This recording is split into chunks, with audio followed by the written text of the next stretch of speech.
Hola, bienvenidas y bienvenidos. Yo soy Marcela Tárano, asesora de inclusión educativa en Fundación BBVA México y mi seña es esta.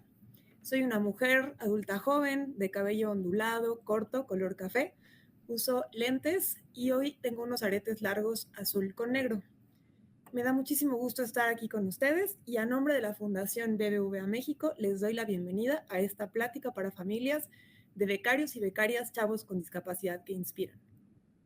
Recuerden que la beca de la Fundación BBVA México incluye un apoyo económico que es diferente en cada nivel educativo, pero también incluye acompañamiento psicológico, académico y vocacional. Hoy están atendiendo el chat de esta plática las 5 asesoras que acompañarán a los becarios y becarias en las asesorías y webinars. Estarán con ustedes Rocío para atender temas de secundaria, Angie para preparatoria, Miri para universidad, Jessie para formación para el trabajo y Joana para los webinars temáticos que vamos a tener a lo largo del ciclo escolar. También recuerden que tenemos estas pláticas para familias de los becarios y becarias durante todo el ciclo escolar.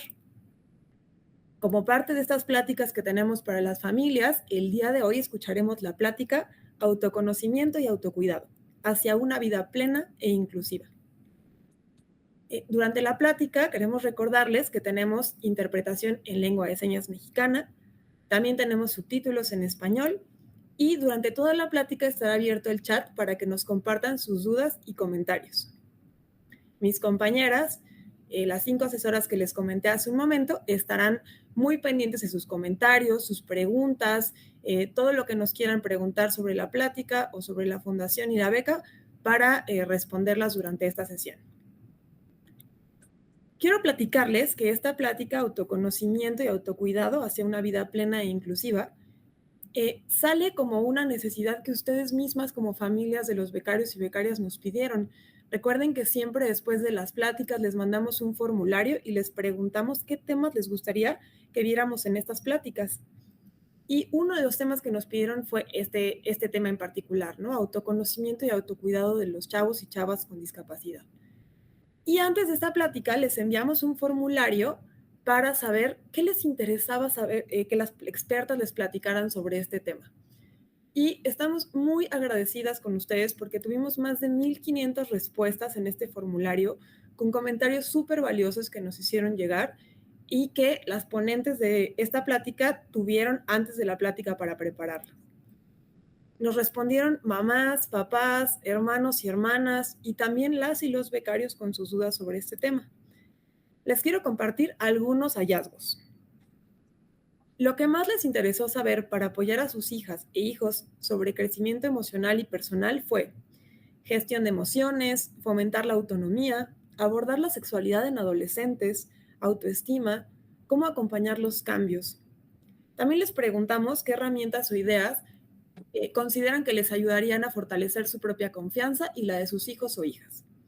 Y nos dijeron que los temas más importantes, o las herramientas más importantes eran la confianza, la autoestima, el respeto, tener pláticas con expertas como la que tenemos el día de hoy, la terapia, la comunicación, la información y pasar tiempo juntos.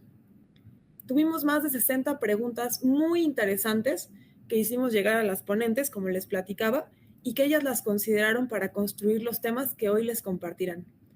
Nos hicieron preguntas como, ¿cómo hago para ayudar a nuestros hijos o hijas a expresar sus emociones? ¿Cómo hago para ayudarles a crecer emocionalmente? ¿Cómo afrontar los cambios físicos y emocionales de mi hijo? ¿Cómo relacionarse con los demás? Quiero que mi hijo aprenda a valorarse y quererse. También nos preguntaron, nos comentaron que les interesaban herramientas para sentirse bien con ellas mismas, para que las personas con discapacidad se sientan bien con ellas mismas. Y por último, el tema de cómo soltar cómo las familias pueden soltar para que sus hijos e hijas sean más independientes, cómo pierden el miedo a impulsar la independencia y la autonomía de sus hijos y de sus hijas.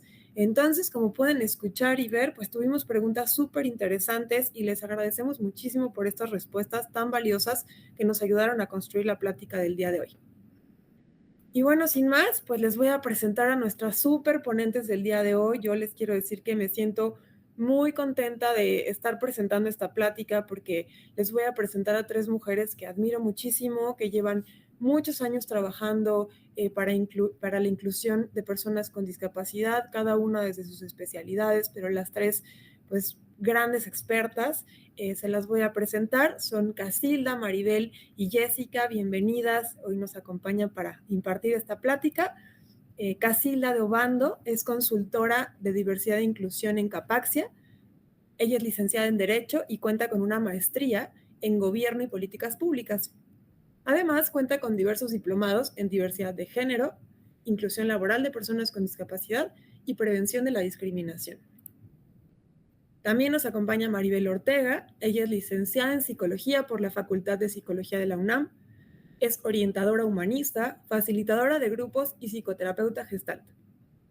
Actualmente es tallerista en el área de inclusión educativa de las diversidades en Pilares y directora de AVE de México, asociación con 35 años de experiencia en la promoción de la salud sexual. Maribel es una persona con discapacidad visual y se identifica como activista por la inclusión y los derechos sexuales y reproductivos de las personas con discapacidad. Y por último nos acompaña Jessica Feregrino. Ella es licenciada en Educación Especial de la especialidad en Discapacidad Intelectual de la Escuela Normal de Especialización. Tiene una especialización en Orientación y Consejería en Sexualidad y brinda orientación y consejería en sexualidad para población con discapacidad intelectual y familias. También participa en distintas actividades respecto a la atención, promoción y divulgación de los derechos sexuales y reproductivos desde una perspectiva de género y derechos humanos. Y al mismo tiempo colabora en CONFE. Bienvenidas a las 3, me da muchísimo gusto recibirlas hoy desde la Fundación BBVA para que platiquen con las familias, con los becarios y becarias de este tema tan interesante. Y pues bienvenidas, Casilda, te dejo la palabra, adelante. Muchísimas gracias, Marce, y muchísimas gracias a todas ustedes que están aquí, a todas las personas que hoy están reunidas, que nos acompañan por tomarse este espacio en este tema de verdad tan importante. Marce, les agradecemos muchísimo a Fundación y a todas las familias también por todas sus respuestas, y obviamente también a Jessica y a Maribel por híjole, muero de ganas de escucharlas, ¿no? De compartirnos expertise en estos temas que muchas veces a lo mejor están también invisibilizados o no se platican tanto y que son tan importantes para la vida, ¿no? Entonces, un poco como justo con base en las preguntas que Marce nos decía, con base en todas sus inquietudes, preparamos en conjunto este programa para ir abordando y por favor no duden en escribir en el chat sus preguntas para que las podamos ir resolviendo sus dudas. Y un poquito la idea de la sesión de hoy es justamente ir abordando temas como el autoconocimiento, el autocuidado, el aprender a manejar emociones, también hablar mucho sobre el tema de autoestima, los cambios del cuerpo, que creo que es muy importante también, y cómo abordarlo, ¿no? Cómo abordarlo ante pues, muchas veces tal cual lo que decíamos, ante estos tabús o esta invisibilización, cómo lo podemos abordar, relaciones interpersonales, y al final tendremos este espacio de preguntas y respuestas. Entonces, pues agradecerles mucho, agradecer mucho este espacio. Y sin más, me encantaría cederte ya el micrófono, Maribel, para que podamos entrar en este primer tema, que es el tema de autoconocimiento. Muchas gracias, Mari. Te dejo el micrófono. Muchas gracias, Cas. Es un placer para mí poder compartir con ustedes, con las familias, haber leído sus inquietudes y poder, como profesionista y como persona con discapacidad visual y con discapacidad, pues como tal, ¿no? Compartir algunas cuestiones que pueden favorecer, ¿no? En este caso, hablar de autoconocimiento primero. El autoconocimiento tiene que ver con conocer nuestras propias emociones, nuestros deseos, nuestras necesidades, las cualidades, las áreas que nos harían falta mejorar, nuestras actitudes, pero también conocer cómo nos perciben las demás personas, qué piensan las demás personas de nosotras y también cuál es el impacto de nuestra conducta, de nuestra imagen en las demás personas. A mí me parece el autoconocimiento un tema muy importante para todo ser humano, Y es muy importante que en las personas con discapacidad se pueda procurar, ya que enfrentamos barreras que son de comunicación, barreras actitudinales, donde se ha creído que no somos capaces de reconocernos o que nuestro mundo interno es menos valioso o que no tenemos planes a futuro y se ha subestimado este trabajo para que nos conozcamos a nosotras, a nosotros mismos. Es muy importante que se pueda favorecer el autoconocimiento, ya sea a través de dibujos, a través de la palabra, donde las personas vayan descubriendo qué les gusta, qué quieren, qué quisieran hacer a futuro, qué les ha gustado de su historia, en qué áreas se sienten cómodas, en qué áreas no se sienten cómodas. Y sobre todo, importante que las personas sepan que la percepción que otras personas pueden tener de nosotras como personas con discapacidad no necesariamente es la percepción que nosotros tenemos o no necesariamente es la única verdad o la única realidad. Que sepan que hay una sociedad que sí discrimina y que sí hay gente que tiene prejuicio y que va a poder pensar de manera devaluativa, va a sentir que no somos valiosas y va a juzgarnos. Sin embargo, hay otras personas que tienen una actitud abierta y positiva y nos van a percibir como personas integrales. Y que lo que digan las demás personas no es necesariamente lo que nosotras y nosotros somos. Por eso es importante que nosotros conozcamos nuestras cualidades, conozcamos qué es nuestra discapacidad y conozcamos los alcances de lo que podemos lograr para que tengamos una perspectiva fuerte de nosotras. Y también importante que las personas con discapacidad puedan tener percepciones y conocer percepciones de gente que tiene actitud más positiva hacia nosotras, que nos están viendo como seres integrales, para que entonces se pueda tener una imagen más completa. La propia persona con discapacidad pueda fortalecer su autoconocimiento como tal, ¿no?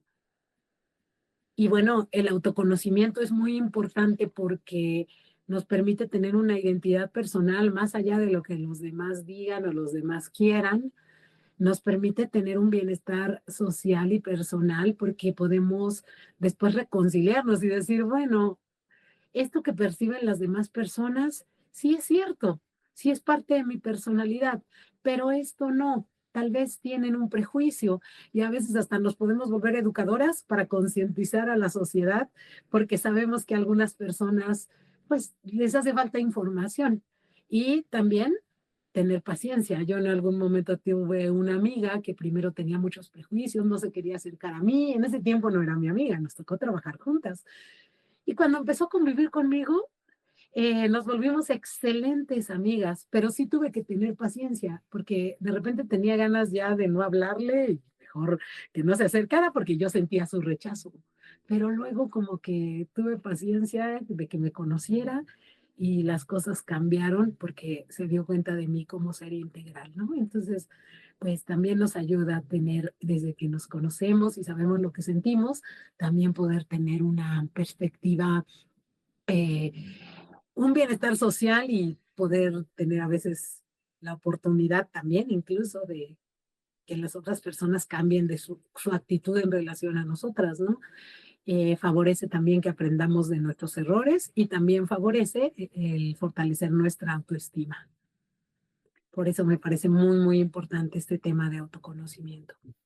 Muchas gracias, Maribel, y me encanta todo lo que nos estás comentando. Yo recuerdo hace un par de años que fui a una terapia y tal cual como la imagen que está aquí en la presentación, me sentaron enfrente de un espejo y fue como, conócete, ¿no?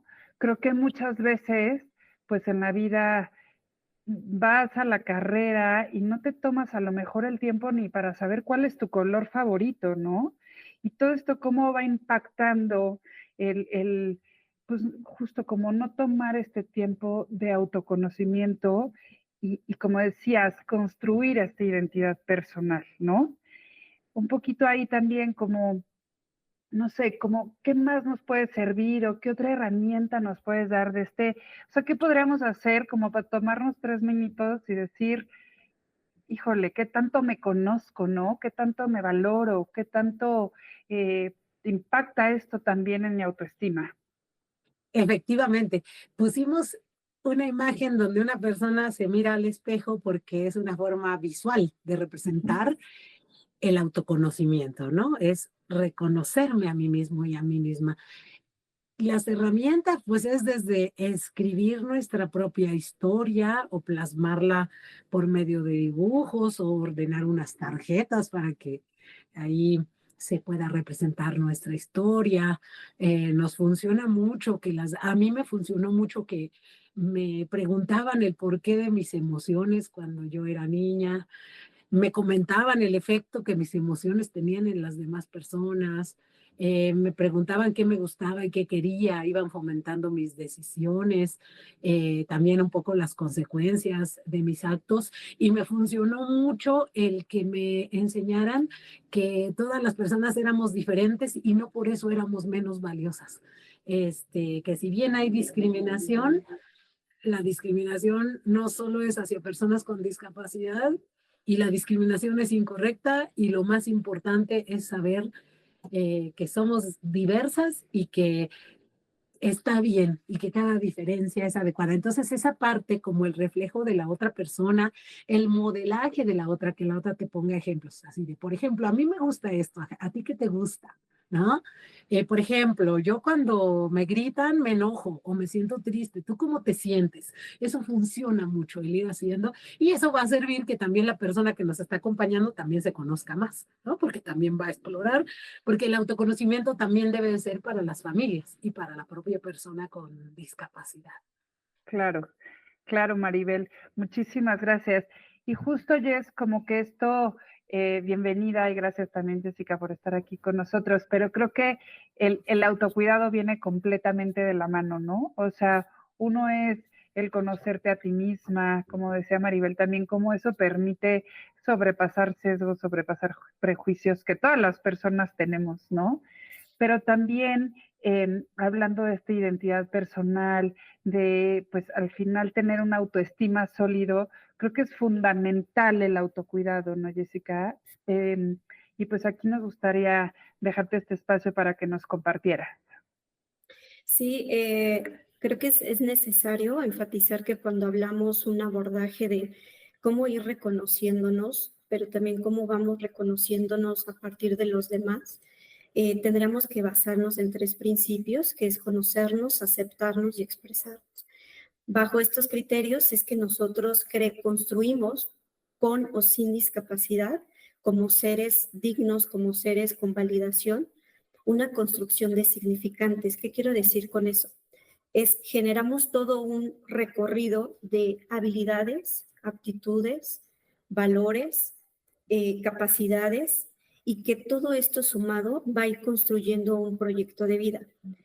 Tenemos que trabajar muchísimo de la mano con las familias y con la misma población con discapacidad, en que los proyectos de vida no se vean como algo lejano, algo que tendríamos que pensarnos ya tal vez para cuando somos adultos, sino desde procesos más adelantados, es decir, cuando detectamos una condición de discapacidad, porque sabemos que puede ser al nacimiento o adquirida, y que entonces tengamos una identificación de que el autocuidado tiene que ver el qué significa esa discapacidad para mí como familia, pero también cómo va a impactar esta percepción y este mundo de significaciones para la persona misma que tiene una condición de discapacidad. No podemos cuidar algo que no le damos un valor, ¿no? Ejemplo, yo podría decirte, necesito que tú reconozcas la funcionalidad de tu cuerpo, totalmente, es decir, aparatos, ¿no? Aparato digestivo, aparato respiratorio, pero si solo lo veo en una lámina como algo ajeno a mi cuerpo, pues de pronto podemos por eso observar que en el transcurso de la persona con discapacidad, pues sí reconozco que hay algo, pero no sé para qué lo tengo que cuidar. Y de pronto, también el otro extremo es que cuando pensemos autocuidado es por temas de prevención de situaciones de riesgo y no necesariamente. Es una parte de lo que podríamos cuidar de nosotros mismos. Es decir, cuando nosotros decimos autocuidado, tiene que ver no solo lo que veo cuando estoy yo frente a un espejo, sino también cómo cuido de todo lo que pienso sobre mí, cómo me valido cuando estoy yo sola o solo, pero también cómo me valido y me hago sentir una persona digna frente a los demás cuando estoy en los entornos.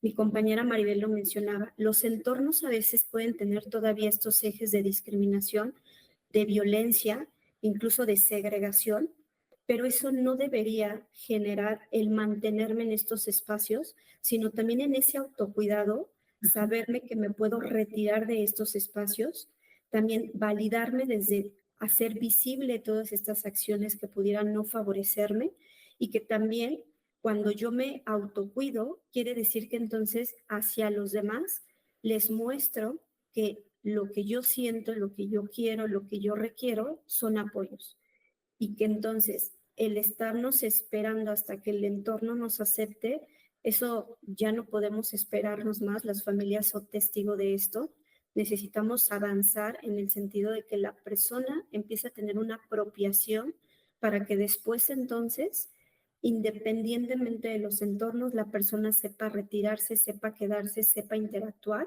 pero no dependiendo de dónde esté, sino de lo que la persona en sus objetivos y en su construcción de lo que va a ir construyendo en sus metas y en sus objetivos, pues va realizando con los demás, ¿no? Maribel daba un ejemplo, es la diversidad es una punto de enriquecer a las personas. Todos somos diversos. Pensarnos que todos tuviéramos una homologación no lo es, ni incluso desde nuestra genética lo es. Entonces, ¿por qué hemos pensado que la diversidad atenta contra el entorno hacia los demás? No. Importante que las familias, tal vez cuando ellos tuvieron esta situación de una condición de discapacidad en su vínculo directo, se creó esta percepción que hay que cuidar y sobreproteger de los demás, pero creo que hemos ido avanzando en entender que la otra persona que está al lado mío tiene el mismo valor de dignidad y que tengo que trabajar sobre proyectos de solidaridad y también de autonomía y respeto a los demás. Entonces, creo que sí necesitamos ir trabajando sobre proyectos más amplios, sobre construcciones más dignas y también hacer visibles las discriminaciones y también todo lo que no favorece no solo a la persona con discapacidad, sino pensemos en otros sectores y en otros grupos que también son discriminados, que pueden ser personas de la diversidad, personas de alguna cultura, de algún dominio, de algún tema cultural. Entonces, no solo es pensar por un grupo, sino cuando hablamos de igualdad y cuando hablamos de perspectiva para incluir a todas y todos, es un tema social y no es de la persona con discapacidad esta responsabilidad. Sí, totalmente de acuerdo, Jess. Creo que implica todo un, como decía, ¿no? Todo un entorno, o sea, implica toda, pues un espacio al final, ¿no? En el que convivimos y mucho también de lo que estamos viendo aquí, por ejemplo, en esta lámina, ¿no? Sobre también el autocuidado. Me gusta mucho esto que dice de que es una práctica cotidiana, ¿no? Y creo que esto es fundamental porque muchas veces creo que parte de esta primer tema que veíamos del autoconocimiento, pero luego pues se nos olvida cuidarnos a uno mismo, ¿no? O tan fácil como yo siento que nos subimos a la montaña rusa de la vida y entonces muchas veces no nos volteamos a ver, ¿no?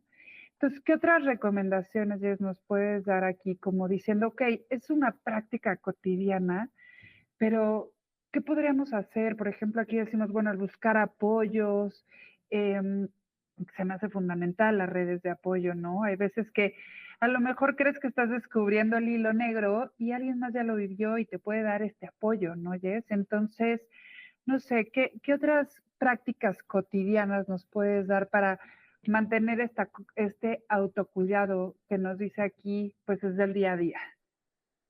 Sí, lo compartiría como algo que desde las familias necesitamos que cuando trabajemos este concepto de que yo quiero que mi hija o mi hijo fortalezca su autocuidado, es sí toda la parte corporal, pero también toda la parte de su autoestima. Todo esto que desde casa a veces nosotros tenemos que validar, cuando a veces también una decisión no es la que nosotros consideráramos, pero entender que es lo que la persona está requiriendo, tal vez el apoyo que yo le quiero brindar no es el apoyo que la persona requiere, y tener esta apertura a dialogar, a interactuar, a sabernos que es una persona que puede tener otra estructura finalmente, ¿no?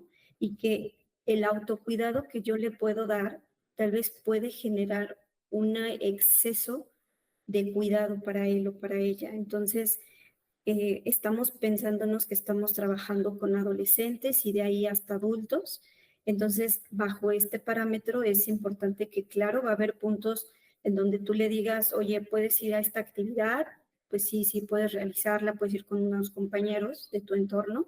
Sin embargo, por favor, cuídate y tal vez dar algunos criterios, pero no sea que el querer cuidar al otro sea invisibilizarlo o invisibilizar lo que la persona también nos está indicando que requiere. Entonces, sí tiene que ver con lo que yo puedo como familia brindar el apoyo, pero recordemos que ese apoyo no lo dirige y lo gradúa la misma persona con discapacidad. Claro, creo que tienes mucha razón. No necesariamente lo que yo necesito de autocuidado lo va a necesitar o lo va a requerir o lo va a querer otra persona, ¿no? Entonces, creo que cuando empezamos mucho, bueno, en mi caso, ¿no? Cada vez que me voy metiendo en temas de inclusión de personas con discapacidad, pues siempre es el preguntar, ¿no? Como el, aquí está esto, hay, pero el preguntar, ¿no? Creo que eso es fundamental, justo también para respetar que el autocuidado, pues cada quien, ¿no? Cada quien tiene su forma de autocuidarse, ¿no? Y un poquito aquí hablábamos de estas, bueno, de estas recomendaciones generales que vienen en esta siguiente lámina, que tiene que ver con fomentar la autonomía, el cuidado personal. No sé si nos puedas compartir, Jess, también, que estamos viendo en esta siguiente imagen, como estas 3 recomendaciones. Sí, claro, mira, son 3, tratamos que sean amplias, pero a la vez que las familias lo vayan aterrizando y las mismas personas con discapacidad sobre qué tanto me acomoda esto que puede ser el autocuidado con lo que voy practicando ya dentro de mi entorno familiar y también en los entornos sociales, laborales, educativos. Por ejemplo, el cuidado personal es cómo me presento cuando estoy en algún espacio, en algún lugar, cuál es mi forma de comunicación, cuál es mi higiene, mi alimentación. Es decir, a veces hay un poco de preocupación, y lo entendemos de las familias, de quiero que cuide su alimentación porque esto va a generar estados de bienestar nutricionales más importantes, pero es otra vez, tal vez es la forma en que yo lo digo, es una imposición y no estoy involucrando a la persona para que identifique que bajo qué este plan nutricional o estos alimentos favorecerían.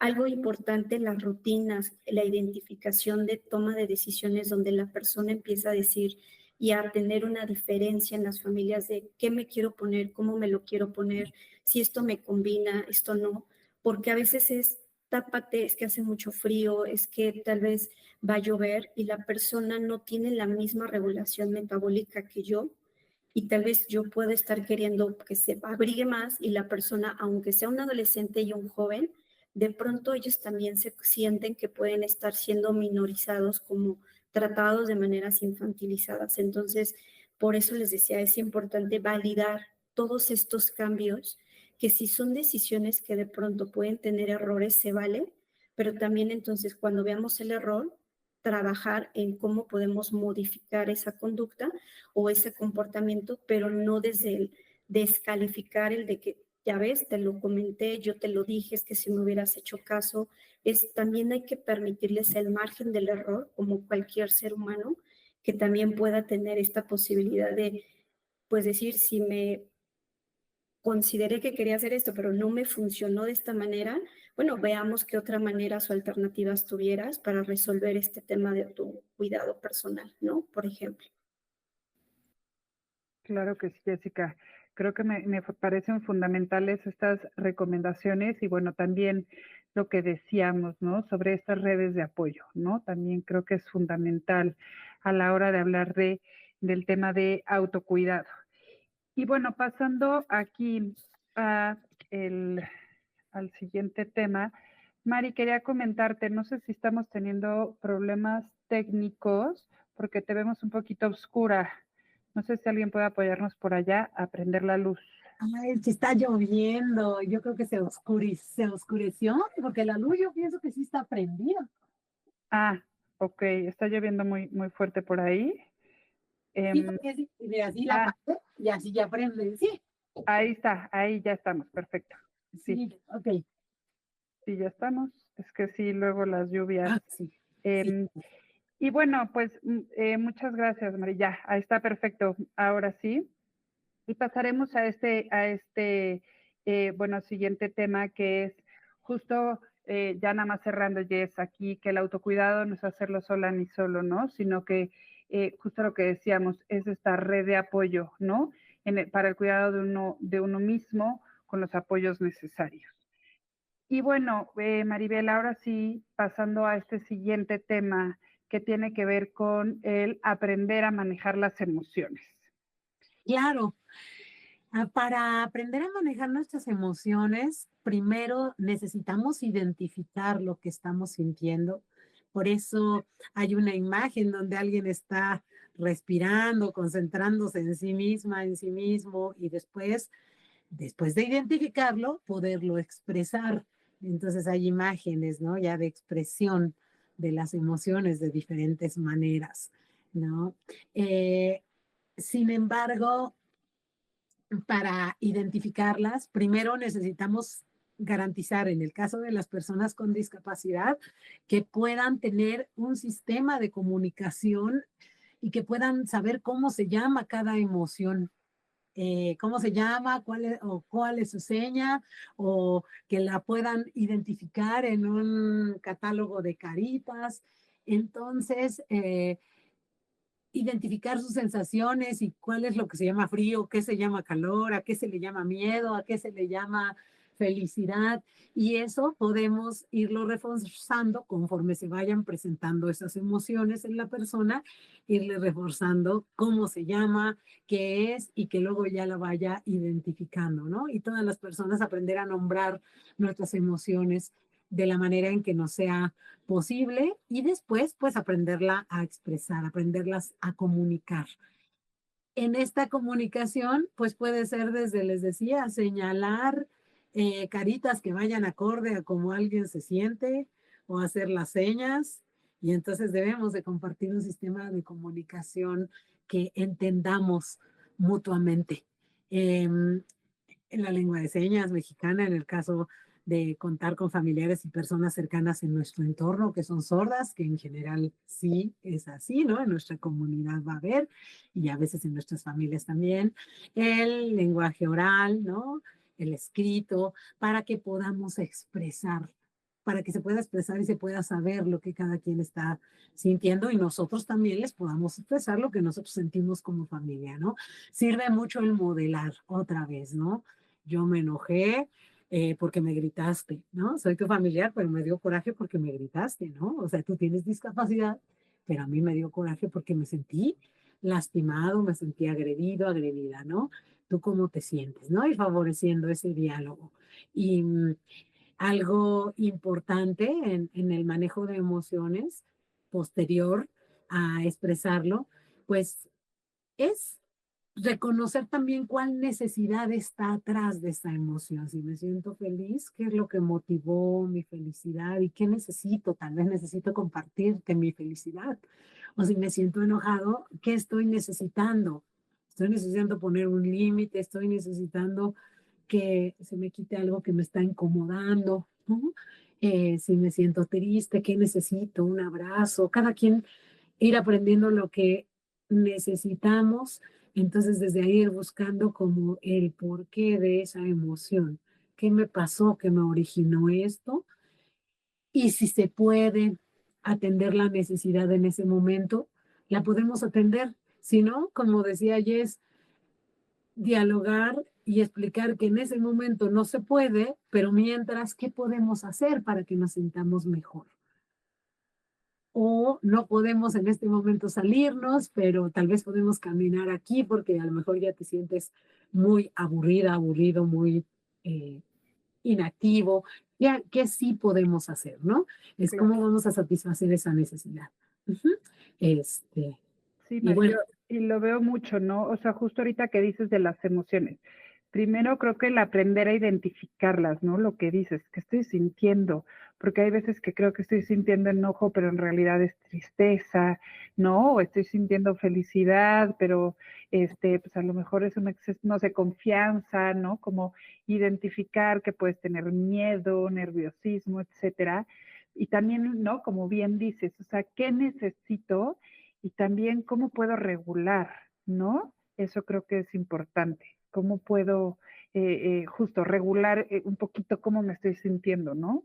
claro, en eso poníamos por eso algunas imágenes, ¿no? Donde aparece desde el caminar, desde tomar terapia, desde poníamos el hacer yoga, el bailar, pero también puede ser aprender algún karate, taekwondo, ¿no? Otro tipo de disciplinas que te permitan sacar esas emociones. Y es muy importante también, hay casos donde también se necesitan los medicamentos, pero deben ser prescritos por un psiquiatra, una psiquiatra después de una valoración, y que no sea eso el único método. Siempre hay que seguir revisando qué necesito, cómo puedo satisfacer lo que necesito.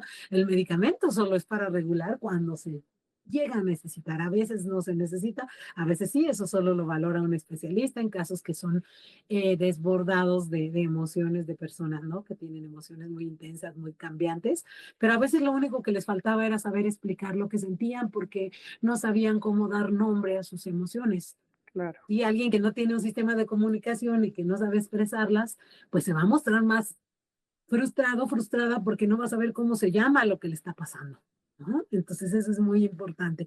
Y también decían cosas las familias muy bonitas, ¿no? Ver una película, comparto la comida, le preparo su comida favorita, oramos juntos, leemos un cuento, cada quien va a ir dándose cuenta desde el autoconocimiento que le regula. Y hay casos donde necesitamos hacer un plan de emergencia junto con la persona con discapacidad, cuando la persona tiene momentos de mucho desbordamiento emocional, pues platicar en los otros momentos o comunicarnos en los momentos de más tranquilidad y decir, cuando pasa esto, ¿qué podemos hacer para que tú no te lastimes y no lastimes a los demás? ¿No? Se llama plan de emergencia, lo vamos a diseñar en conjunto para que podamos recurrir a él cuando se requiera y también reconocer que somos personas y que todas las personas tendremos momentos en que tal vez sí nos desbordemos porque no somos perfectas, pero entre más tengamos cómo expresar, entre más tengamos mecanismos de regulación, apoyo de especialistas si lo necesitamos, medicamentos si se necesita, pues va a ser un poco pues más llevadero y también la persona como familiar necesita el aprender a reconocer, expresar sus emociones y a reconocer cuáles son sus mecanismos también para regularse. Como decía Jess, esto no solo es para las personas con discapacidad, es para todas en conjunto. Solo que estamos reconociendo las barreras y hablando de que cuando se tiene una discapacidad, cómo vencemos esa barrera para que también la persona con discapacidad lo logre. claro, Mari. Y me encanta algo que dijiste que tiene que ver con el plan de emergencia. En mi casa le llamamos protocolo de acción, pero justamente es, y ya está escrito porque cada vez que tenemos a lo mejor una crisis, un desbordamiento, un algo, de verdad no está de más como decir qué receta teníamos que seguir, ¿no? Porque luego reaccionamos y quizás ya con este plan de emergencia siempre es bueno acompañarte y creo que ayuda mucho justamente a regular también en estos momentos de crisis, ¿no? Y esto va de la mano con el siguiente tema que 100% que tiene que ver con el tema de la autoestima, ¿no? El sentirse bien consigo mismo, Jess, el pues hablar como justo mucho de esta identidad ahora sí que te cedo la palabra para que nos compartas sobre este tema que siento que va en completa relación con lo que Maribel nos decía. Sí, cuando hablamos de la autoestima, tiene mínimos 3 elementos que dentro de las familias tendríamos que ir trabajando y la misma persona con discapacidad, ¿no? Tiene que ver la autopercepción, que es lo que percibo sobre mí, la autoaceptación, cómo me valoro como soy, y la dignidad personal, ¿no? Cómo me muestro hacia los demás y ahí tiene que ver un poco también sumado la autorregulación que mencionaba Maribel, ¿no? Importante mencionar que cuando hablamos de la autopercepción, necesitamos construir estas fichas bibliográficas en donde hacemos como si fuera una radiografía. A la persona se le pide que escriba cuáles son esas 3 habilidades que reconoce en sí, cuáles son esos 3 logros que considera que han sido importantes para su vida, cuáles han sido esos 3 momentos en donde se puede reconocer que han tenido una satisfacción de lo que se realizó, cuáles estas características o situaciones en las que también puede tener una reacción no favorable hacia el entorno, ¿no? También validemos lo que no le favorece y hagámoslo visible, ¿no? Particularmente en los espacios educativos y laborales, es a veces sí percibir a la persona, pero a la vez como no aceptar lo que la persona también puede opinar, ¿no? Cuando hablamos de la autoaceptación, es también hacer un listado de cuáles son esas situaciones que la persona se puede sentir más validada en sus entornos y qué apoyos requiere para ello. Pero también decir cuáles son esas actitudes, esas situaciones que lo pueden llevar al borde. ¿Cuáles serían esos mínimos no negociables que la persona también necesita tener identificado en sus espacios educativos, en sus espacios laborales o en los espacios tan diversos y que la familia los reconozca y también la misma persona para que cuando justo yo estoy en una situación en donde no me estoy sintiendo cómodo, no reacciono de maneras tal vez de pronto no viables, no favorables, sino entonces utilizo el recurso de que yo misma me separo del lugar o yo misma le digo a la persona, mira, en este momento me estoy sintiendo incómodo con lo que me estás diciendo, te pediría que después lo veamos, ¿no? Pero no actuar de manera impulsiva y tal vez de pronto es donde las familias o en los espacios educativos o laborales tienen estas dificultades de, es que yo sé que se enojó, pero no lo sabe transferir ya en la comunicación con los demás. Entonces, es importante trabajar sobre estos cuadros, ¿no? De tipo radiografías y que pareciera sencillo si ahorita nosotros hiciéramos este ejercicio rápido de decir, dime cuáles son tus 3 colores favoritos, no uno, dame 3 colores favoritos, dame 3 alimentos favoritos, dame 3 situaciones que te llevan al borde, dame 3 situaciones y nos vamos a dar cuenta que aunque yo te lo diera en un cuadro y te diera 10 minutos, tal vez dices, no reconozco mucho sobre mí, porque voy tan rápido como lo mencionabas, Cas, y también Maribel, que a veces no tenemos ese espacio para ir diciendo, yo no soy la misma cuando fui adolescente que cuando empiezo a tener una entrada, una etapa de desarrollo distinta que es una adultez, ¿no? Y entonces también es muy importante que las familias les acompañemos en entender que hay esas transiciones. Lo que a mi hijo le encantaba hace cuando era un adolescente, pues ya no le encanta, pero ¿qué crees? Que no actualicé esa biografía o esa radiografía de ella o de él, y entonces justo me lleva a que cuando la familia le dices, ¿cómo percibes a tu hijo en su identificación de percepción, autoaceptación? No, muy bien.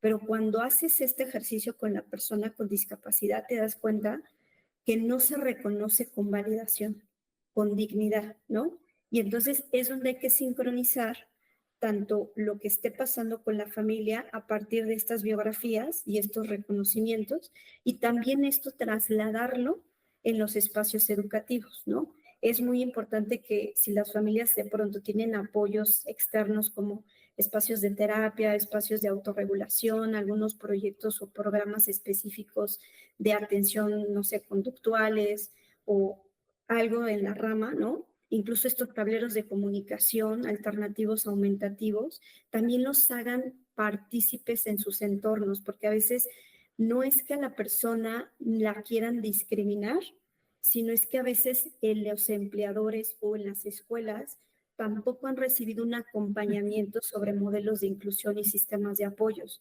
Entonces no sé lengua de señas, entonces mejor no le comento a la persona, ¿no? Con discapacidad auditiva.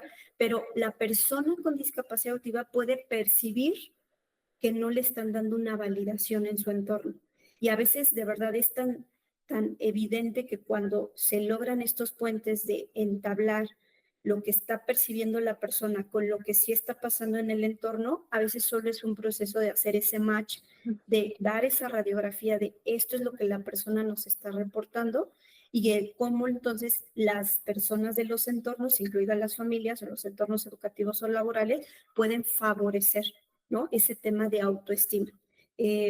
Por mencionarles, de pronto en COFE, en el ámbito justo laboral, nos pueden hacer reporte de, es que me dice que le habló muy fuerte el coordinador. Y resulta que cuando se hace un sondeo con otros trabajadores con y sin discapacidad, es que la persona tiene un tono de voz fuerte, pero él en su entorno familiar no se modula ese nivel de voz. Entonces ahí es donde hay que hacer esas regulaciones y esa identificación para decirle a la persona, no es que hable fuerte específicamente a ti, sino la persona tiene ese tono de voz para dar una indicación. Pero qué bueno que nos estás diciendo que tal vez ese tono puede ser un poco invasivo o puede ser intimidante para ti. Se habla con el empleador y el empleador dice, ok, entonces cuando yo me dirija hacia Jessica, yo sé que lo tengo que hacer en un tono más bajo, ¿no? Son ejemplos, recomendaciones, validemos los esfuerzos, el que estén en una beca, en el que estén en estos programas de BBVA, creo que tienen una gran valía y que no es que solo se los dan por una condición de discapacidad, se los dan por su disciplina, se los dan por su desempeño diario, por ir a la escuela, por mostrar habilidad, por mostrar responsabilidad, ¿no? Entonces todo esto, decir, esto es algo que tú te ganaste, no es que solo te lo dieron por una condición de discapacidad. No hagamos sobreprotecciones en los autoestima, es que no quiero que le lastiman, entonces yo le proveo todo. No, la persona también tiene recursos para proveerse a sí mismo, para buscar las formas de interactuar con los demás. Las familias no son eternas, las familias tienen que abrir y ramificar una red de apoyo para que cuando esté en un espacio educativo la tenga, cuando esté en un espacio laboral, cuando esté en un espacio con la comunidad, ¿no? La persona pueda tener esa interrelación, escuchar a la persona y no solo auditivamente, sino cuando me lo está diciendo en las diversas modalidades de comunicación, no decirle sí, sí, sí, no es hacer una lista. Como familia me siento, escucho o tengo esta comunicación alternativa y no digo sí o no digo no. Permito que la otra persona, le llamamos técnica de espejo, esto que tú me estás diciendo que te incomoda, que está sucediendo en casa es lo refuerzo. Entonces lo que tú me estás diciendo es que cuando tal vez yo te pido que realices esta actividad de responsabilidad en la casa, te incomoda y la persona entonces te dice sí. Y cuando la persona te lo dice, no le invalidas lo que te está diciendo, no estás buscando corregirle, sino estás diciendo cuál sería la forma entonces que podríamos trabajar esto que sí quiero que tú realices y que sí es necesario para temas de independencia, de autonomía en la casa, ¿no? Evitar comentarios negativos y el tema, reforzar lo que Maribel nos ha dicho, expresar las emociones. Muchísimas gracias, Jess. Y creo que justo esto, Mari, va de la mano también con todo esto que hemos, ¿no? Del autocuidado, el autoconocimiento, autoestima, pero justo en este tema que me parece también fundamental y que también había varias preguntas sobre entender y vivir los cambios del cuerpo, ¿no? Conforme vamos creciendo, vamos desarrollando. María, aquí, ¿qué nos puedes compartir justo relacionado con todos estos temas que tienen que ver y mucho tu expertise también de estos cambios del cuerpo? Claro que sí, pues Las becarias, los becarios se encuentran en la etapa de la adolescencia y juventud, entonces, pues por supuesto que están viviendo cambios propios de estas etapas y las familias los están percibiendo y qué bueno que preguntan de ellos y que no los ignoran, ¿no? Es muy importante, en primer lugar, explicar con lenguaje sencillo y de manera sistemática. No quiere decir que cada rato lo repita y tenga agobiada a la persona con la explicación, pero a lo mejor si me lo vuelve a preguntar, se lo vuelvo a explicar, los cambios propios de el cuerpo, de las emociones en la adolescencia y en la juventud. También hablar de los espacios públicos y privados con ejemplos, ¿no? ¿No? En donde puede ser un espacio donde tendrían que cuidar más la intimidad, cerrar la puerta o cuáles son los espacios en donde hay que compartir con varias personas, conductas apropiadas o inapropiadas, ¿no? Por ejemplo, a quién se saluda de beso, a quién solo de mano, ¿no? Eh, y hablar de los riesgos y las responsabilidades que son diferentes conforme vamos creciendo. No es lo mismo, tal vez me arriesgo, brinco en la cama y tal vez me caigo, pero quiero salir y ya regresar muy noche y el lugar es inseguro, o me quiero salir a la calle y todavía no sé técnicas de orientación y movilidad, ¿no? Entonces, ir platicando de esos temas y recordarlo cada vez que vuelva a pasar, ¿no? O que se presente la necesidad, ¿no? Hablar también de las diferentes relaciones que hay, la relación de noviazgo, la relación de amistad, siempre poniendo ejemplos, podemos compartir de nuestra propia experiencia, la relación padre-hijo, madre-hija y las barreras que existen para nosotras como personas con discapacidad. No las vamos a negar. Incluso la discriminación y el estigma, es mejor no negarlo, decirle, hay personas que tienen prejuicio y que por eso no se quieren acercar. Y tú vas a escoger entonces con quiénes sí te sientes cerca, con quiénes sí formar una amistad o un noviazgo, una relación en donde tú te sientas valioso. Es mejor mencionar pues las cosas como son de una manera sensible, pero de una manera realista. Y también hablar pues de nuestro derecho, como el derecho a convivir y a relacionarnos con las demás personas y los conocimientos que tendríamos que tener, por ejemplo, eso de ser recíprocos, ¿no? En relación a nuestras amistades, no solo esperar que nos den, sino también dar de nosotras, de nosotros, ¿no? Y bueno, otra de las cosas que yo hablaba ya propiamente en la adolescencia y juventud y el tema de discapacidad, que tiene que ver con que favorezcamos siempre el trato y las responsabilidades de las personas acordes a su edad. Muy importante. En el caso de los becarios ya no son niños, son jóvenes, son adolescentes y de acuerdo ahí vamos a ir trabajando esas responsabilidades poco a poco desde el buen trato, pero sí irlas trabajando, ¿no? Procurar espacios privados, incluso en los casos donde los chicos, chicas necesitan asistencia personal, decían hasta incluso para ir al baño, bueno, sí se le va a asistir para que vaya al baño, pero también se le puede dejar un espacio en que sí esté a solas si él, ella lo necesita y que sepa que puede llamar a su asistente cuando lo necesita. O sea, no porque tenga que tener un asistente, no se le deje ningún espacio a solas. Se lo podemos procurar, sobre todo si él, ella lo quiere, ¿no? Enseñarle a distinguir contactos respetuosos de contactos invasivos en la asistencia personal, ¿no? Si es diferente, si alguien te cambia el pañal, pues va a tocarte para cambiártelo, pero no te va a estar golpeando o no te va a estar acariciando porque el trabajo que va a hacer es cambiarte el pañal, ¿no? Y tú vas a aprender a distinguirlo. O sea, tenemos que ir trabajando con eso, ¿no? Enseñar a que la gente diga que no ante tocamientos que invaden su privacidad, que eso desde la infancia tendríamos que trabajarlo. Y entonces dialogar y apoyar sus decisiones respecto a su cuerpo, porque ya les dijimos que digan que no. Y entonces ahora ya no vamos a obligar a que entonces le den un beso a quien no quieren dárselo, ¿no? A lo mejor si les vamos a decir, bueno, pero es importante que saludes. Entonces, pues a lo mejor no quieres de beso, pero lo puedes saludar haciéndole una seña o con una palabra o con una mirada, ¿no?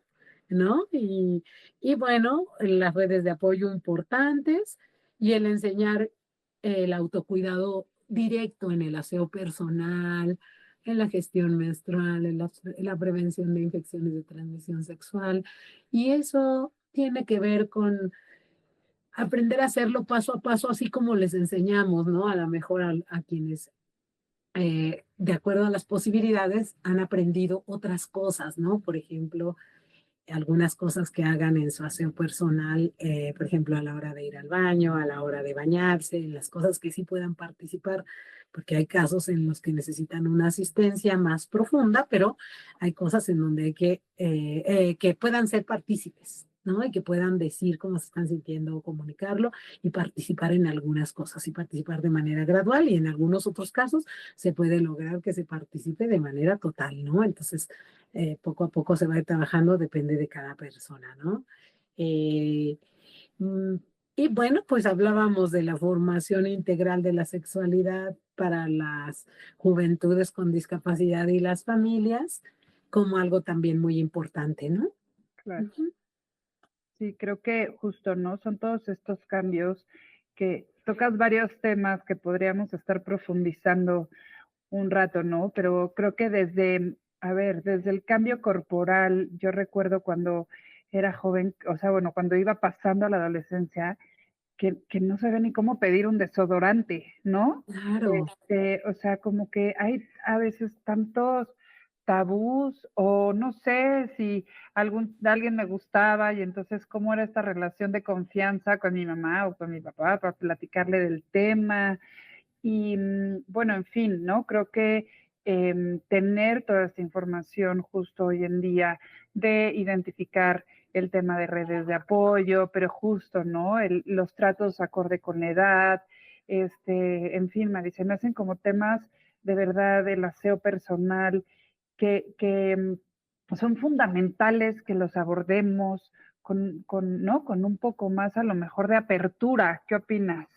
sí, es que a veces se cree que una persona con discapacidad no lo va a poder aprender o que mejor no hay que hablar del tema con nadie. El tema de los cambios en la adolescencia, el tema de la sexualidad ha sido un tema tabú, pero es mejor hablarlo con apertura para que la persona pueda estar informada y también se liga con muchos temas, ¿no? La autonomía personal para su aseo personal, puede participar en algunas cosas poco a poco y habrá personas que la logre en su totalidad, ¿no? Bañarse a sí mismo, solo, sola, cambiarse, ¿no? A sí mismo, a sí misma, escoger su ropa, o sea, siempre ir viendo conforme a las posibilidades y también ir gradualmente. Y también dentro de esto, la apertura para decir cuando que puedan aceptar que así como a ellas, a ellos no les gusta, puede ser que no les guste algo, a otra persona también puede ser que no le guste. Claro. Eh, Me tocó con un chico que tiene totalmente la convivencia, sabe convivir muy bien en el espacio educativo.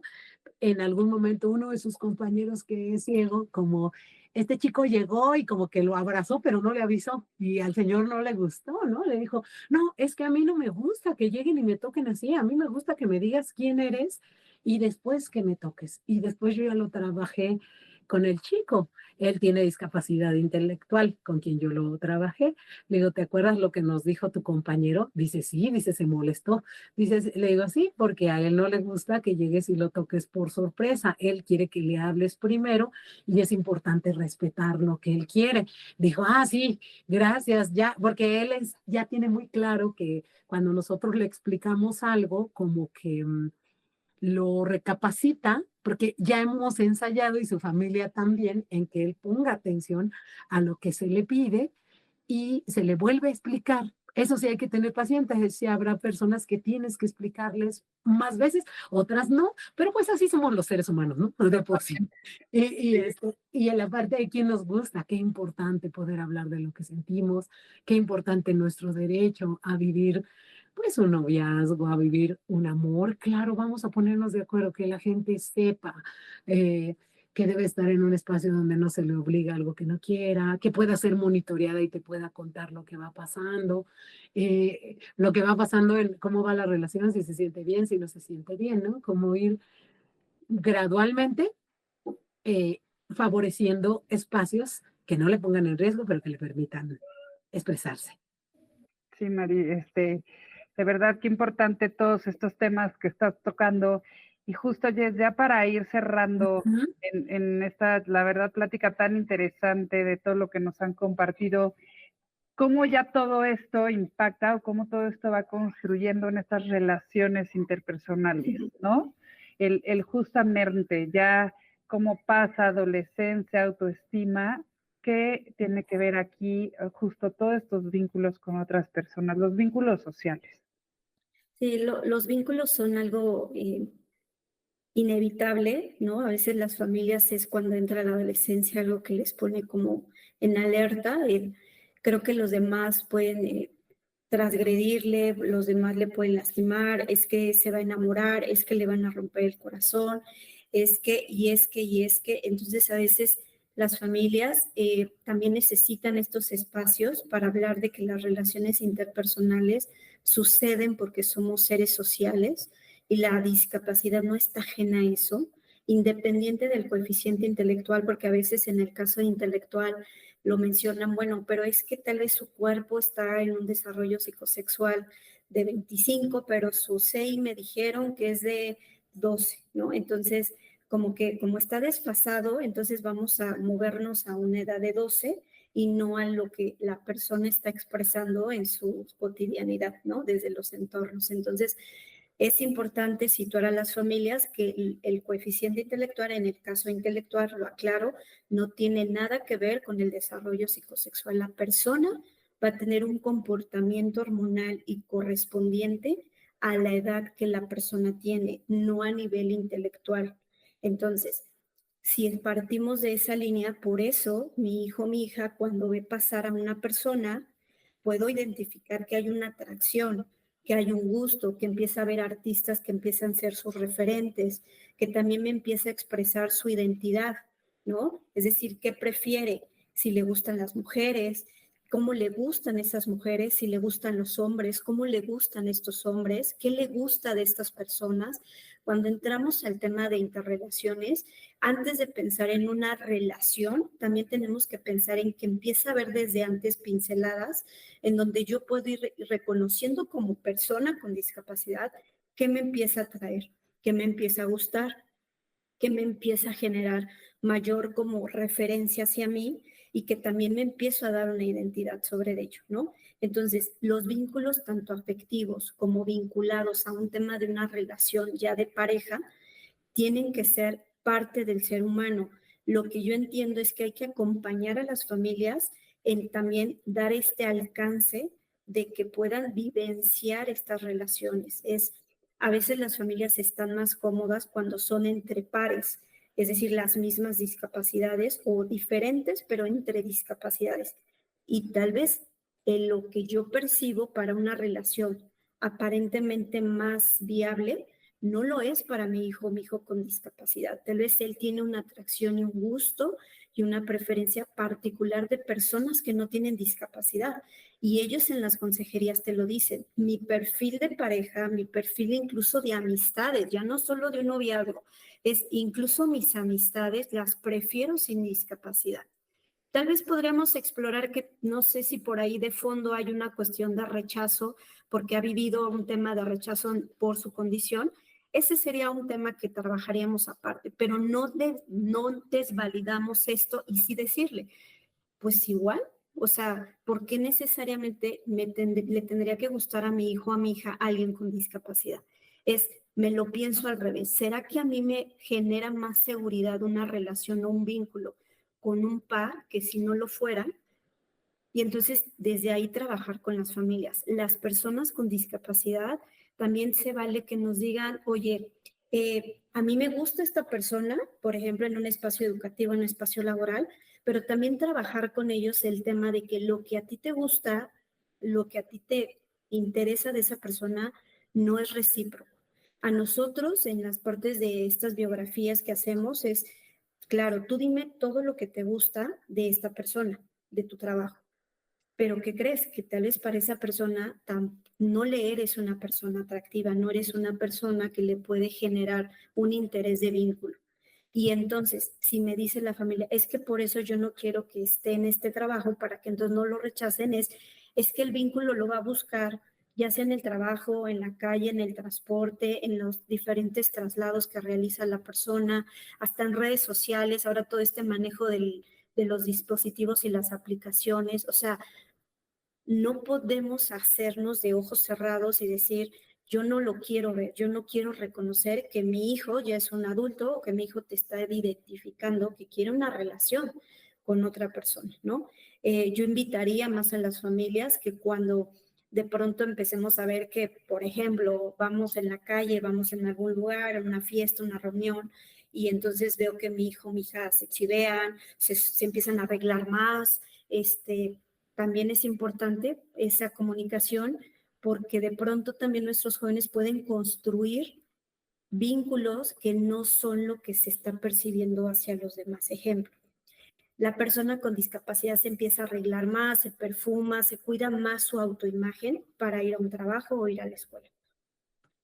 La familia lo nota, como hoy hay un cambio, porque ahora lo veo que ellas se cuidan más en su aspecto, ¿no? Ok.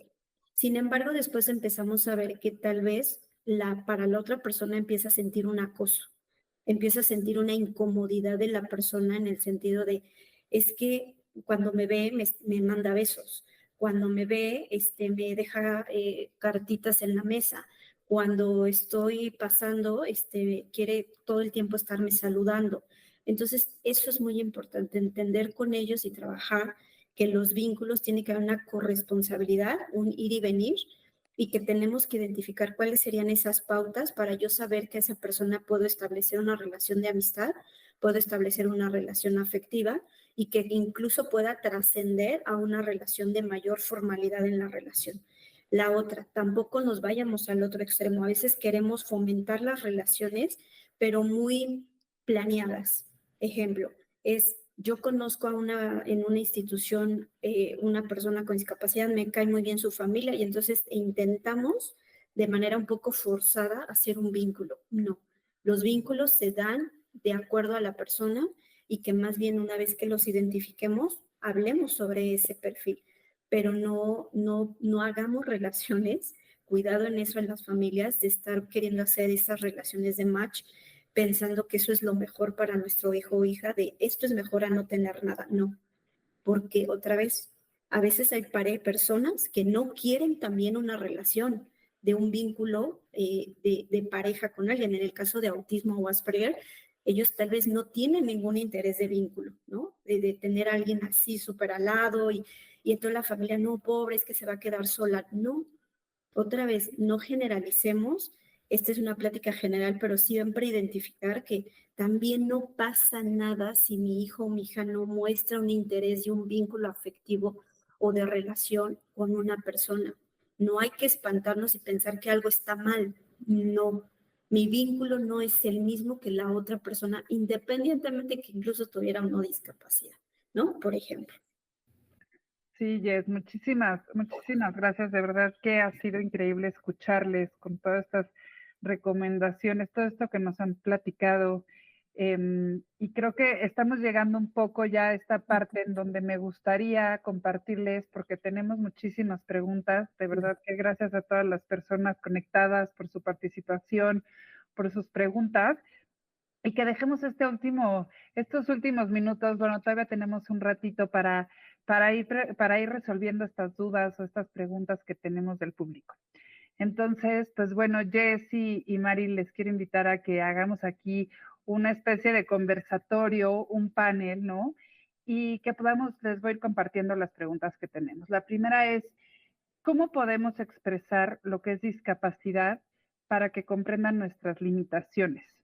En mi caso, bueno, la pregunta dice, en mi caso tengo visión limitada y a menudo digo que sí veo para evitar malentendidos, pero esto me causa muchísima ansiedad y enojo.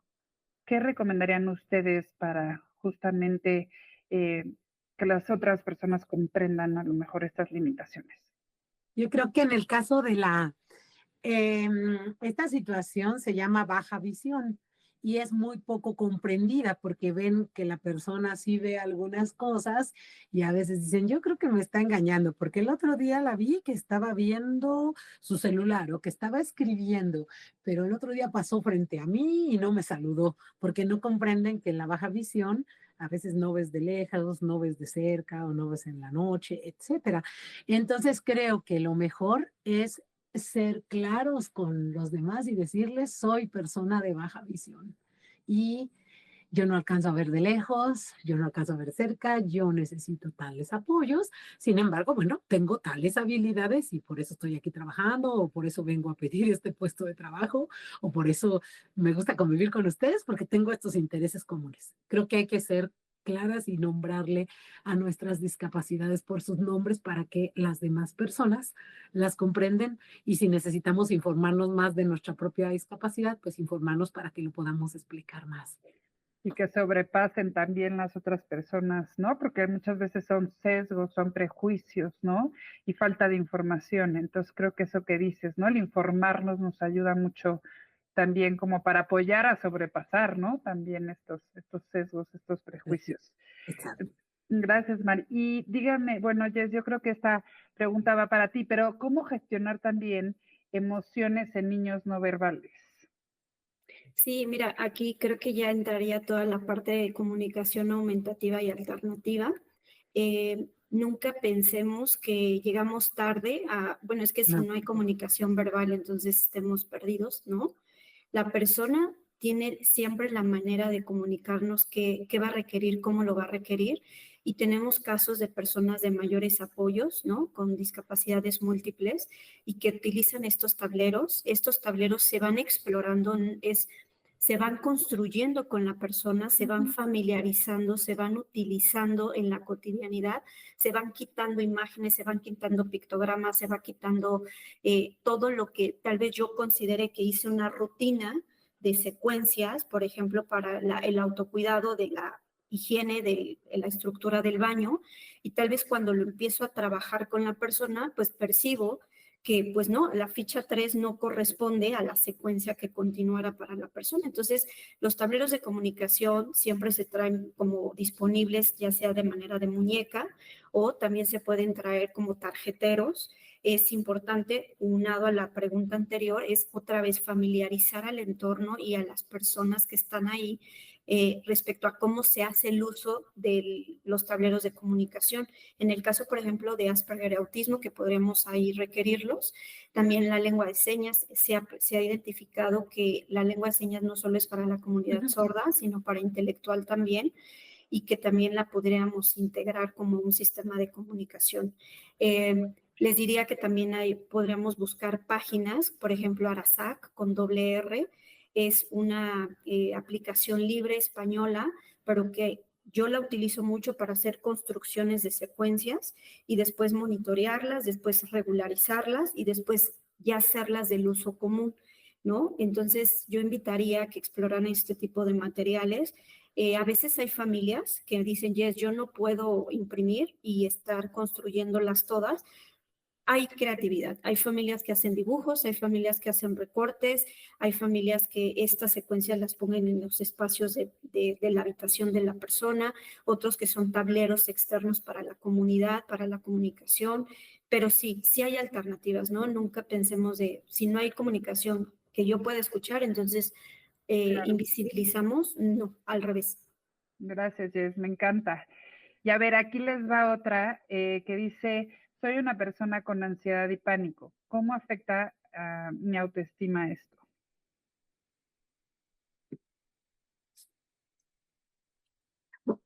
Bueno, yo creo que muchas veces es, la verdad, puede ser generar un descontrol para la propia persona, ¿no? Reconocer esos estados que vive y pues creo que es importante empezar a favorecer la aceptación, ¿no? Las personas somos diferentes a nivel emocional y algunas pues tenemos algún diagnóstico o no en este aspecto psicosocial, pero no por eso dejas de ser valiosa, digna y que más bien hay que buscar lo que te haga sentir mejor, aparte del tratamiento, si ya hay psiquiátrico, les decía que hay que encontrar cosas que por sí mismas complementen ese tratamiento psiquiátrico, por ejemplo, ¿no? Como cierto tipo de ejercicio, cierto tipo de meditación para favorecer un bienestar y entonces que pueda sentirse mucho mejor, ¿no? Gracias, Marix. Sí, totalmente de acuerdo. Voy a avanzar porque tenemos muchísimas preguntas. Entonces, quisiera hacerles la siguiente. Y justo en el tema de toma de decisiones, aquí dice, como mamá me pregunto, ¿cómo puedo apoyar a mi hijo o a mi hija a tomar decisiones? Sí, mira, Cas, las decisiones son algo que a veces se considera que hay que estar en escrutinio, dar razones y motivos tan razonables para que una vez que tú lo dijiste, entonces ejecutemos. Y no, el ser humano se mueve a través de decisiones como ahorita yo estar conectada, yo haber tenido esta propuesta de invitación, haber elegido la ropa que traigo hoy. Y entonces a veces hay que irnos desde lo más rápido y directo, es decir, yo a mi hijo o mi hija le doy la validación cuando entonces está en desacuerdo con algo que yo quiero realizar.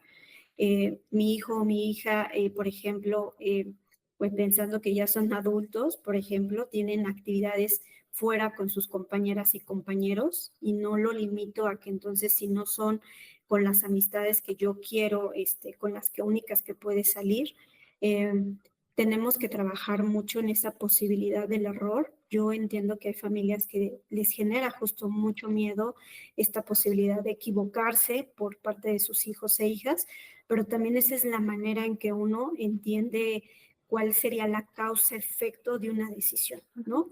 Entonces debe haber, me queda claro, decisiones que son más complejas y que por eso también algo muy necesario de enfatizar, ustedes como familias no siempre tienen todas las respuestas y lo sabemos como del otro lado profesional. Por eso también acérquense a otros espacios, a otros vínculos, a otros mecanismos que les permita a su hija o hijo tener esta toma de decisiones, pero no lo asuman que todo siempre va a girar a través de ustedes y que su hijo o no toma una adecuada decisión, entonces fue su responsabilidad y ustedes son como los responsables. No, no, no. Es tu hijo, tu hija va a buscar en sus relaciones interpersonales otras maneras de interpretar la decisión. Aquí lo importante a la persona con discapacidad es decirle, busca opinión, busca una orientación, busca otro segundo como efecto reflejo, ¿no? Que es decir, otras opiniones para que sobre eso tú tomes un criterio y consideres y decidas qué pueda ser lo mejor para ti. Muchísimas gracias, Jess. Y María, aquí te tengo una para ti. Dice, ¿ustedes creen que las universidades deberían adaptarse a un chavo con discapacidad para sentirse bien?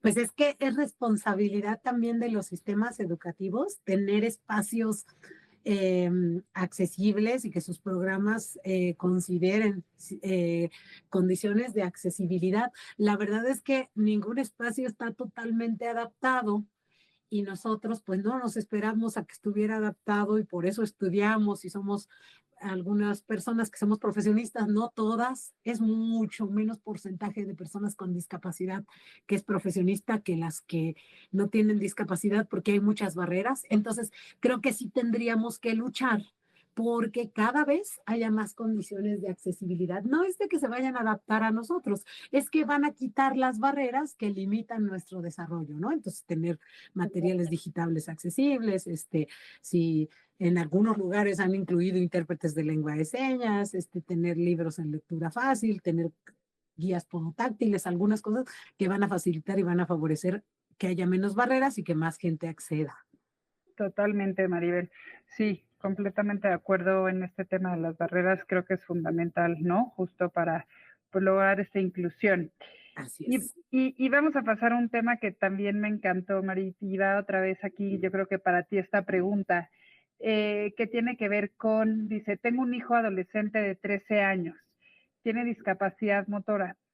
¿Cómo hablar con él cuando está pasando por la adolescencia y su cuestionamiento sobre su discapacidad? Claro, en la adolescencia empieza a haber mucho la preocupación por lo que opinan las personas de su misma edad, sus mismos pares. Entonces, a lo mejor antes a la persona no le preocupaba que le vieran con una discapacidad y ahora sí. Entonces, pues primero, como nos decía Jessie, validar, o sea, cómo se siente él con su grupo. A lo mejor va a decir, es que me siento apenado de tener que usar mi silla, usar tal apoyo o lo que sea, o sea, y pues reconocer sus sentimientos, ¿no? Sí te entiendo porque sé que a ti te importa lo que ellos opinen, ¿no? Pero ya empezar a favorecer, pues que la discapacidad es parte de su vida, pero también hay otras cosas, tiene cualidades, tiene otras características, aparte de la discapacidad, que le pueden, que puede buscar amistades que tengan esos intereses comunes con quienes se pueda sentir bien y que habrá con algunos con quienes no, pero con otros se podrá sentir bien, ¿no? Entonces seguir rescatando, fortaleciendo esa autoestima, reconociendo todo lo que es como persona más allá de su discapacidad. Sí, muchísimas gracias, Mari. Creo que aquí hay otra pregunta que sumando a esto, dice, me gustaría que me ayudaran. ¿Qué puedo hacer o de qué manera me puedo acercar a mi hijo para platicar sobre su desarrollo físico sin que se sienta incómodo? Él es autista y en ocasiones hablo con él, pero siento que no lo hago sentir mejor. Jess, Ujú, aquí te veo. ¿Qué nos ujú, quieres comentar? Sí, mira, aquí habría como dos directrices. Es, yo quiero apoyar, pero percibo ya una incomodidad de mi ujú, hijo. Entonces pensar, tal vez yo no soy el conducto de comunicación para él o para ella, ¿no? Primero. Segundo, es quiero que conozca como toda esta parte de sus cambios, si no mal recuerdo, Cas, ¿no? ujú, Que mencionaba. Entonces, sí, podemos hacer apoyo de uso de pictogramas, se pueden ir colocando en la habitación para que la persona visualmente tenga como un reconocimiento de eso que veo, empiece a tener como una introspección y eso es lo que corresponde a mí. Pero ahí sí necesitaremos ya un apoyo más directo con la persona, en donde tal vez no va a ser la familia, ¿no? ajá, La manera de aproximarle sobre su cuerpo, sobre los cuidados que tiene que tener de su cuerpo, sobre las situaciones de riesgo. Es muy importante que cuando hablamos de población con autismo, también no generemos un espacio entonces también de sobrecarga verbal, ujú, porque a veces también la parte comportamental nos indica si está teniendo un cuidado de su cuerpo. No necesito generar a veces una secuencia o generar toda una explicación cuando veo que en la rutina del día a día la persona tiene un cuidado de su higiene, por ejemplo, ¿no? El tema de los tocamientos, a veces es muy común que los jóvenes, ahorita que hablamos de los cambios físicos, tanto en discapacidad motriz como en autismo, también es importante en explicar y otra vez no es que recae en la familia, pero sí mostrar y tal vez ahí en un espacio de servicio de salud, hay espacios ya que se llaman amigables, que se brindan a través de diferentes instancias, en donde también le digan cómo va a funcionar sus órganos, particularmente cuando hay una lesión medular. O sea, tampoco podemos querer engañar y decir, no, tú eres válido, sí, pero también que reconozca que va a haber tal vez una afectación derivada de una condición de discapacidad. ujú, En el caso de autismo, a veces vemos que los jóvenes no tienen este nivel de sensibilidad idéntico al de otra persona, es decir, toda esta parte de recepción de los estímulos es necesito hacerlo muy fuerte para yo percibir entonces el estímulo. No significa que lo está haciendo para transgredir el entorno, solo que entonces regulemos que esa conducta se lleve a un espacio de privacidad, ¿no? Y que también esa conducta no sea la única que tiene en el repertorio. Si mi hijo está ansioso y empiezo a ver que hay un tocamiento hacia su propio cuerpo, es que tal vez lo relaja, ok, pero entonces busquemos alternativas que pueden ser más amplias para que no solo sea el tocamiento en su cuerpo, como una forma de relajarse o de tener y bajar su ansiedad. En el caso de autismo lo quisiera acotar o de discapacidad intelectual. Muchísimas gracias, Jess. Pues qué interesante.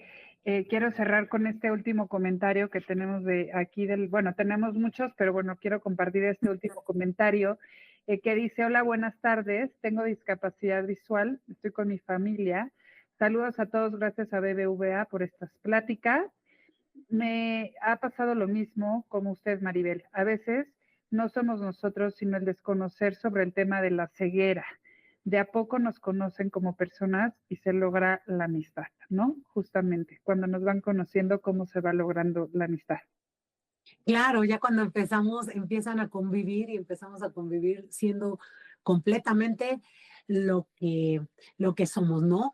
Y nos conocen más allá de la etiqueta que nos habían puesto por el hecho de ser ciegas, por ejemplo, ¿no? Y dicen, pues es una persona como las demás, ¿no? Y también yo me estaba acordando, ¿no? Ahorita que decía Yes, este, efectivamente, a mí yo le platicaba quién me gustaba, de quién estaba enamorada, a mi tía. Yo a mi mamá no le platicaba eso, ahora sí, ¿no? Pero pues ya soy una adulta, pero en la adolescencia no. Entonces a veces hay cosas que hay que identificar y las propias personas con discapacidad identificar con quienes se sienten más en confianza, ¿no? O si quieren Claro, acudir a alguien más, o que se les lleve con algún especialista, como decía Jess, ¿no? Algún taller en el tema de educación sexual, o simplemente que te das cuenta que se siente más en confianza con alguien más de la familia, con quien también es cercano o cercana, ¿no? O con el orientador o totalmente. orientadora de la escuela, por ejemplo, ¿no? Totalmente, creo que justo este espacio seguro, ¿no? Y este espacio de confianza es fundamental, Mari, Ujú. para poder platicar y profundizar sobre todos estos temas. Pues en realidad ya se nos está aquí acabando el tiempo. Ya todavía tenemos aquí algunas 2 láminas que tienen que ver, que me gustaría que nos compartieras con estas sugerencias de canalización. Y bueno, agradecerles a todas las personas también por todas sus preguntas. Pero yo no sé si también aquí nos puedas compartir sobre estas sugerencias de canalización. Sí, de manera general, Maribel y yo pensamos en algunas opciones en donde las familias pueden profundizar más algunos temas, buscar mayor información, tener mayores recursos, tanto educativos como también formativos. Sabemos que esta plática era como la introducción y era importante, pero no limitativo, así que los invitamos a que busquen Nexfam, que puedan acercarse a DIVAC para temas propiamente en sexualidad, el saber del instituto, el Consejo Nacional de Población a través de sus redes sociales, y también dentro de estos espacios hay algo que se llaman servicios amigables, donde dan orientación y consejería en sexualidad a población con discapacidad ya en sus diferentes entidades, asociaciones como CIDIP, Indiscapacidad, que es el Instituto de las Personas en la Ciudad de México, y que también tienen talleres, tienen diferentes materiales que pueden ir acercándoles y seguir dándoles ese acompañamiento de información y orientación. Y bueno, en el caso de CONFE, que también tenemos estos servicios particularmente de toda la parte de autonomía e inclusión laboral. Y algo que nos gustaría compartir es que ya para empezar a hablar de estos temas que tiene que ver con el reconocer al otro como un ser que también siente, percibe, que construye su identidad y que va a tener una vida y un proyecto de vida en lo personal y en sus interrelaciones, pues hicimos unas propuestas de películas como Anita, Inocente, Atypical, que es una serie que les invitamos mucho para temas de autismo, de Asperger, 37 segundos, Gabriel, Los niños, La familia Believer, Love, que tiene que ver con el tema de autismo, Margarita con Popote y Cripcam. Varias de estas series y películas las pueden ver en las diferentes aplicaciones, y que esas películas les sigan dando pie para seguir conversando y dialogando entre familia con las mismas personas con discapacidad que las vean, y que hagan esos diálogos y esos espacios de reflexión. Nuestras referencias de consulta, pues a nivel de derechos humanos, pues sí, la convención, ¿no? Otro documento que se consultó, Habilidades para la Vida, Plena Inclusión en España, tiene que ver muchísimos materiales para intelectual y autismo Asperger, y la píldora informativa para abordar el tema desde la sexualidad de discapacidad intelectual. Muchísimas gracias. Y pues bueno, no queda aquí más que ya estamos, les digo, en este cierre, Jess, Maribel, aquí estamos compartiendo sus datos de contacto. No sé, para cualquier duda, aquí vienen los correos de Maribel, el correo de Jessica, el de Maribel es maribel@abdemexico.org.mx, y el de Jessica es jessicaferegrino23@gmail.com.mx. De verdad agradecerles muchísimo, Jess, Maribel, porque ha sido increíble escucharles todas las herramientas que nos han dado. Como bien decías, Jess, es una introducción, ¿no?, a estos temas. Y pues regresarte la palabra, Marce, regresarte el micrófono ya para concluir y los últimos avisos de ocasión, Marce. Muchas gracias.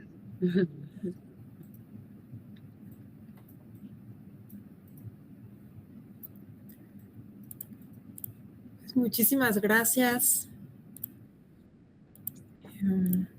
Estoy ahí, ¿verdad? Sí.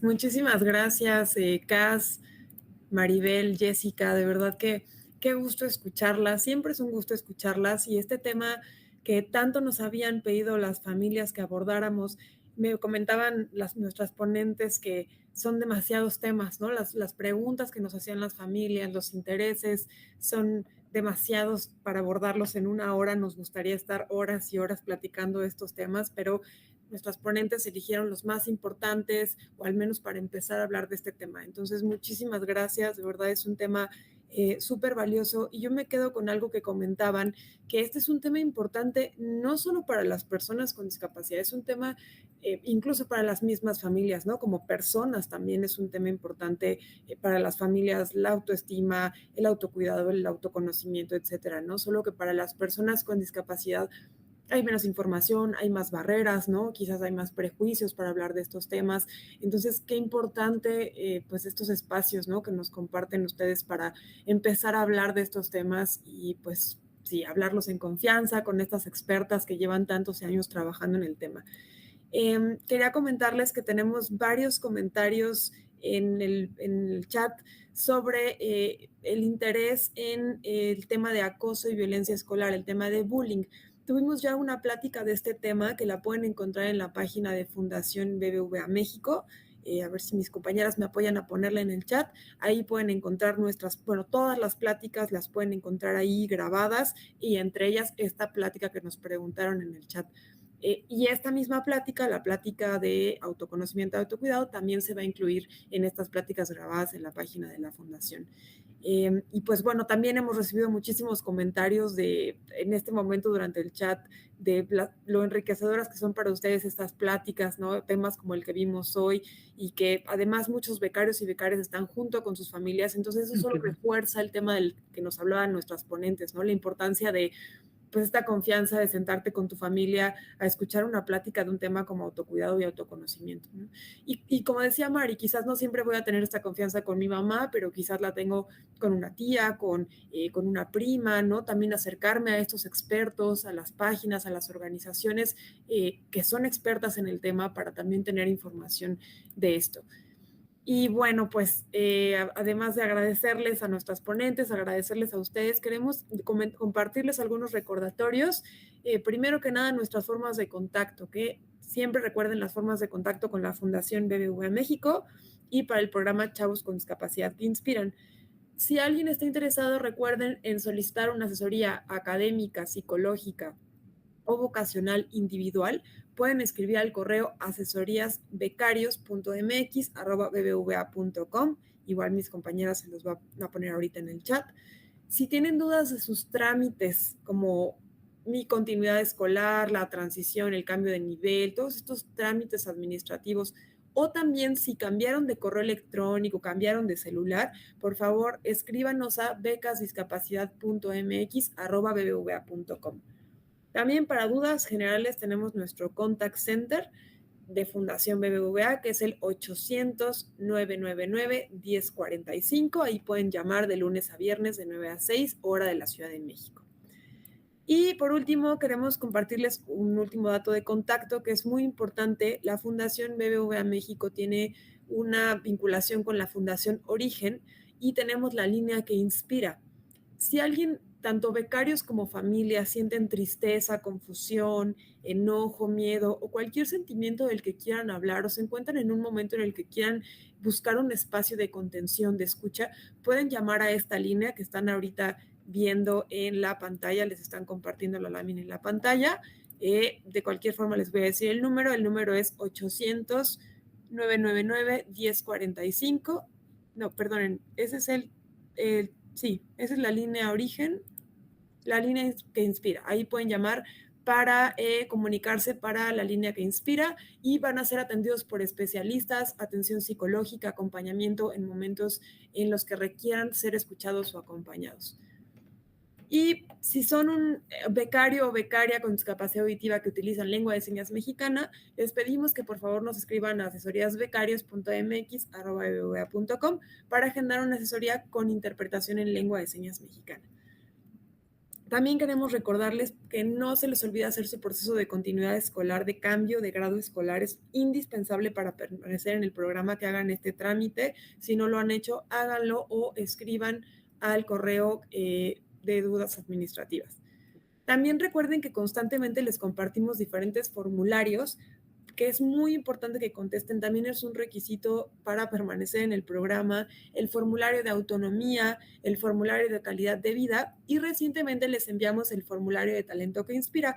Este no es obligatorio, no es un requisito, pero si alguno de ustedes tiene algún logro a nivel local, nacional o internacional que nos quieran compartir, gané una medalla en Paralímpicos, competí y fui reconocida, gané un torneo de matemáticas, compártanos estos logros, queremos conocerlos, queremos reconocer esos logros, entonces contesten el formulario de talento que inspira.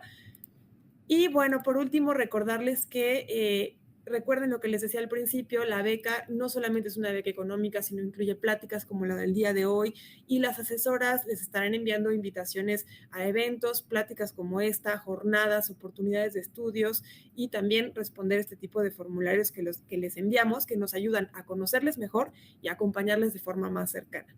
Entonces, pues les estaremos contactando y bueno, también por último, recientemente los compartimos nuestros canales de WhatsApp por nivel educativo. Si no se han sumado, se los vamos a estar compartiendo. Si mis compañeros me pueden apoyar a compartirlos en el chat, pero tenemos un canal de WhatsApp para secundaria, uno para preparatoria, uno para universidad y uno para formación para el trabajo. Entonces recuerden revisar sus correos, mantenerse en contacto con nosotras, conectarse a las pláticas, aprovecharlas y pues lo que queremos es acompañarles para que logren todas sus metas educativas, sus metas personales. Así que muchísimas gracias a todos y todas por acompañarnos. Gracias por participar siempre con tanto entusiasmo en estas pláticas, por tantas conexiones, por compartirnos sus dudas y también agradecerle a Maribel, a Jessica y a Casilda por esta plática tan interesante. Estamos seguras de que las familias se llevan información muy valiosa sobre el autoconocimiento y el autocuidado que podrán aplicar en su día a día ellas y con sus hijas e hijas con discapacidad. Y bueno, como les comentaba, recuerden que la plática quedará grabada, se las enviaremos, pero también estará en la página de Fundación BBVA. Por último, agradecer a nuestros intérpretes en lengua de señas mexicana. Nos acompañaron hoy Ruth Hernández y Ángel de la Parra. Recuerden que todas nuestras pláticas tienen interpretación en lengua de señas mexicana. Y a nuestras asesoras que nos acompañaron en el chat durante toda la sesión para atender sus dudas, compartirnos sus comentarios. Muchísimas gracias. Muchas gracias a todas y todos y que tengan excelente tarde.